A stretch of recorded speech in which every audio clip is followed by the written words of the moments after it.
Hello friends, आज हम आपको नाइट हंट 2023 की फिल्म की एक्सप्लेनेशन कर रहे हैं, जो इस प्रकार से है। कहानी के शुरू में हम एक कैमरामैन को देखते हैं जो स्टूडियो में दो मॉडल्स की तस्वीरें बना रहा था। जब उन मॉडल्स लड़कियों का काम खत्म हो जाता है तो उनमें से एक तो अपने घर चली जाती है और जब दूसरी लड़की वहां से जाने लगती है तो कैमरामैन उसे अगवा कर लेता है। उस लड़की को बेहोश कर दिया था। जब उसको होश आता है तो वो खुद को बंधा हुआ पाती है। वो लड़की बहुत ज्यादा डरी हुई थी और कैमरामैन से बार बार यही कह रही थी कि प्लीज मुझे छोड़ दो, पर वो उसकी एक भी बात नहीं सुनता। फिर वो एक बॉक्स निकालता है जिसमें किसी की राख थी। वो उसको लड़के के पास रखकर उसका गला काट देता है और जब वो ऐसा कर रहा था तो उसका खून उस राख में गिरता है। अगली सुबह जब कैमरामैन की सेक्रेटरी आती है तो उसे उस लड़के की लाश नजर आती है जिसको कैमरामैन ने मार दिया था। पर जैसे ही वो पीछे मुड़ती है, उधर वो अपने बॉस की लाश को भी देखती है। तभी वो पुलिस को बुलाती है। छानबीन करने के बाद पता चलता जरूर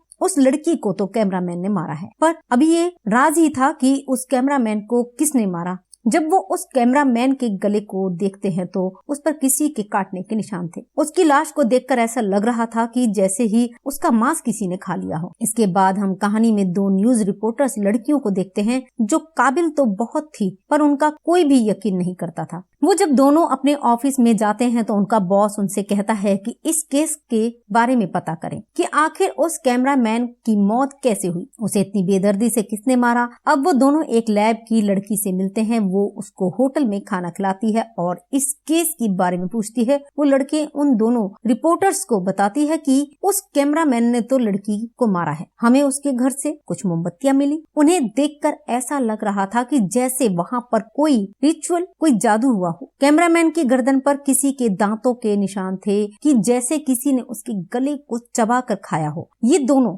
जब ये सुनती हैं तो काफी परेशान हो जाती हैं और सोचने लगती हैं कि ऐसा आदमखोर कौन हो सकता है जो इंसानों को ऐसे खौफनाक तरीके से खा रहा है। इसके बाद हमें सैंड्रा नाम की एक लड़की दिखाई जाती है जो योगा करके अपनी गाड़ी की तरफ जा रही थी। जैसे ही वो अपनी गाड़ी में बैठने लगती है तो कुछ लोग आकर उसकी गाड़ी को चुरा कर ले जाने वाले थे, पर तभी जब वो गाड़ी को चुरा कर भाग रहे थे तो पहले सैंड्रा की गाड़ी में कोई मौजूद था जो उनको काफी बुरी तरह मारता है और फिर जान से मार देता है। सैंड्रा ये देखकर काफी ज्यादा डर गई थी। तभी वो देखती है उसकी गाड़ी के पीछे कोई था, लेकिन जब वहाँ पर लोग जमा होते हैं तो वो आदमी जो उसकी गाड़ी के पीछे खड़ा था वो वहाँ से चला जाता है। सैंड्रा अब इसी सोच में थी कि इतना ताकतवर इंसान कौन है और कौन हो सकता है जिसने इतने सारे लोगों को अकेले ही मार दिया। अगली सुबह वो दोनों रिपोर्टर्स प्रेस कॉन्फ्रेंस में जाती है जहां पर वो पुलिस से सवाल करती है कि आखिर ये कत्ल कौन कर रहा है। पुलिस कहती है कि वो लोग फिक्र नहीं करें, हम बहुत जल्द कातिल को ढूंढ लेंगे। रिपोर्टर्स ऑफिसर से पूछती है कि क्या ये कत्ल एक ही इंसान कर रहा है, जिस पर ऑफिसर उसको जवाब देता है पहले जो कत्ल हुए गाड़ी के पास वो एक ही इंसान ने किए हैं। वो पूछती है कि कैमरामैन के गले पर ऐसे निशान क्यों थे कि जैसे किसी ने उसका खून पिया हो। ये सवाल सुनकर सब लोग हैरान हो जाते हैं क्योंकि इस बारे में नहीं जानता वो भी। बात सुनकर वहाँ पर आई हुई जो मेयर थी वो बहुत गुस्सा होती है और वो रिपोर्टर लड़की से कहती है कि आइंदा के बाद तुम इस कॉन्फ्रेंस में नहीं आओगी, तुम्हारी जगह कोई अच्छा रिपोर्टर जाएगा जो हमसे अच्छा सवाल पूछेगा।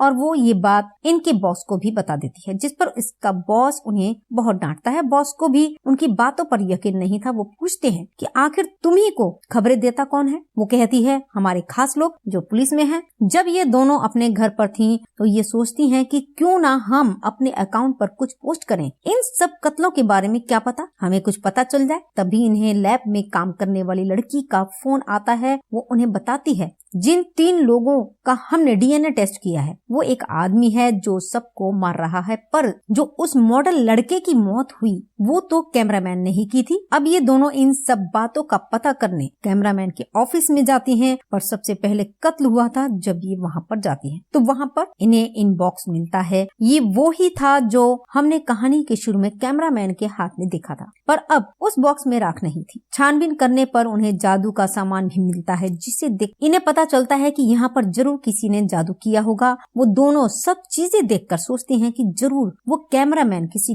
ग्रुप का आदमी होगा जिसने यहाँ पर जादू करके उसको जिंदा किया है और वो वही इंसान है जो जिंदा होकर अब सबको एक एक करके मार रहा है। अब जब सब इन दोनों को पता चल गया था, लेकिन ये दोनों सोचते हैं बिना सबूत भी कोई भी इनकी बातों पर यकीन नहीं करेगा, इसलिए ये दोनों फैसला करती हैं कि पहले से ये सबूतों को इकट्ठा करेंगी। उधर सैंड्रा, जो कि उस हादसे के बाद हॉस्पिटल में थी, उसका भाई भी वहाँ पर आता है। सैंड्रा का भाई पुलिस ऑफिसर से पूछता है, क्या यहाँ पर कोई खतरा तो नहीं है? ऑफिसर कहता है, फिक्र नहीं करो, तो बहन यहाँ पर महफूज हो। फिर जब वो अपनी बहन से मिलता है तो सैंड्रा उसे बताती है, उस रात मैंने एक आदमी को देखा था जो कि बहुत खतरनाक, और मुझे लगता है कि वो मुझे भी नहीं छोड़ेगा, मुझे भी मार डालेगा। सैंड्रा ये सब बात कर ही रही थी, तभी वहाँ पर वो आदमी आ जाता है जो सैंड्रा को मारने के लिए आया था। उधर सैंड्रा का भाई उसे एक क्रॉस लॉकेट देता है और कहता है, इसे बहन, लोग गॉड पर यकीन रखो, तुम्हें कुछ नहीं होगा। पर वो अब अंदर आ चुका था जो एक गॉड को मार रहा था। ये देखकर एक पुलिस ऑफिसर उस पर गोली चलाती है और गोली की आवाज सुनकर और भी पुलिस वाले वहाँ पर आ गए थे, लेकिन वो आदमी उस ऑफिसर को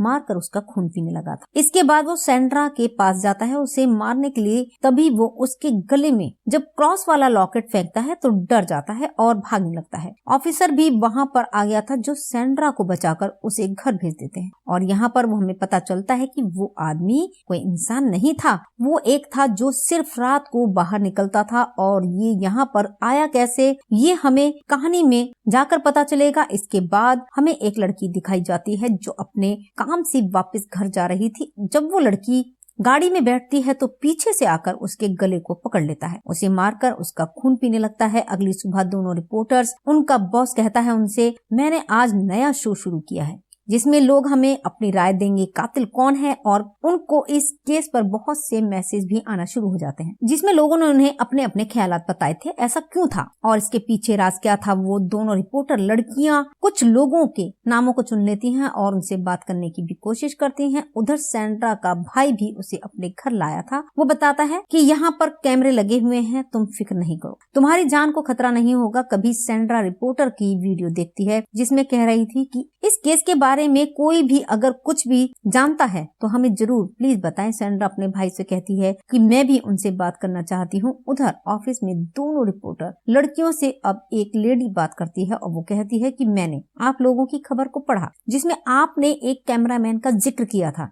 उस आदमी से 1 साल पहले मेरी बात हुई थी क्योंकि मैंने उस वक्त ड्रैकुला के ऊपर एक किताब लिखी थी। उस किताब में एक आदमी का जिक्र जो बहुत खतरनाक था, वो उस आदमी को जिंदा करना चाहता था और वो मेरी इन सारे मामले में मदद भी चाहता था, पर मैंने उसे इस बारे में नहीं बताया क्योंकि अगर मैं ऐसा करती, उसकी मदद करती तो एक खतरनाक हमारी दुनिया में आ जाता। तभी एक और लड़की इनकी वीडियो में शामिल होती है जो कहती है, हाँ मैं भी जानती हूँ उस इंसान के बारे में जो बनकर लोगों को मारता है। कुछ सालों पहले मेरा भी सामना हुआ था, उसने मेरी आंखों के सामने मेरी दोस्त को मार दिया, लेकिन मैंने उसे मारकर उसकी लाश को धूप में ले आई जिससे वो राख बन गया और मैंने उसकी राख को एक बॉक्स में बंद कर दिया और कुछ दिन बाद वो बॉक्स ही चोरी हो गया। ये सारी कहानी सुनने के बाद दोनों समझ गई थी कि ये कोई लाई हुई है जो अब दोबारा लोगों को मार रहा है और वापस आ चुका है। अब जब ये दोनों घर से जा रही थी तो तभी इन्हें सैंड्रा की कॉल आती है जो इनको सबको बताती है जो अब सब उसने अपनी आंखों से देखा था। सैंड्रा की बातें सुनकर तो दोनों को पक्का यकीन हो गया था कि ये है जिधर सैंड्रा रुकी हुई थी, उधर वो लाया गया था। वो वहाँ पर आकर सैंड्रा के दोस्तों को मार रहा था। सैंड्रा वीडियो कॉल के जरिए दोनों रिपोर्टर लड़कियों को दिखाती है कि वहाँ पर सब क्या हो रहा है। वो दोनों जब ये देखती हैं कि ऐसे इंसानों को मार रहा है तो वो भी बहुत ज्यादा डर जाती हैं। तभी सैंड्रा का भाई आ जाता है जो उसको वहाँ से ले जाने आया था, लेकिन वो ड्रैकुला वहाँ पर भी आकर सैंड्रा के भाई को मार देता है। फिर सैंड्रा को उसने इनको भी वीडियो कॉल करके देख लिया, जबकि उसकी शक्ल देखते ही तो दोनों बहुत ज्यादा डर जाती हैं। वो जाकर सारी बातें पुलिस ऑफिसर को बताती है तो वो कहता है कि तुमने क्या मशहूर होने के लिए ये कहानी बनाई है? अगर ऐसा है तो प्लीज ऐसा मत करो, बहुत फिजूल कहानी है। तुम्हारी वो जान चुकी थी कि बिना सबूत के कोई भी इन पर यकीन नहीं करेगा। वो सोचती है कि दिन के वो ड्रैकुला आखिर रहता कहाँ होगा। वो उसके लिए हथियार भी बनाते हैं ताकि ये उसका सामना कर सके और एक दिन उन्हें एक आदमी का फोन आता है जो इनकी मदद करना चाहता था। वो अब इन दोनों को अपने ऑफिस में बुलाता है और ये पूछता है कि आखिर उन्होंने यहाँ पर क्यों बुलाया। वो आदमी बताता है कि ये हमारे डीलर कंपनी है, हम लोग घर बनाकर भेजते हैं। उन्हें बताता है कि मेरे पास एक दिन एक आदमी आया था जिसने मुझे कहा कि मुझे एक ऐसा घर चाहिए जो वीरान हो और बहुत सुनसान जगह पर,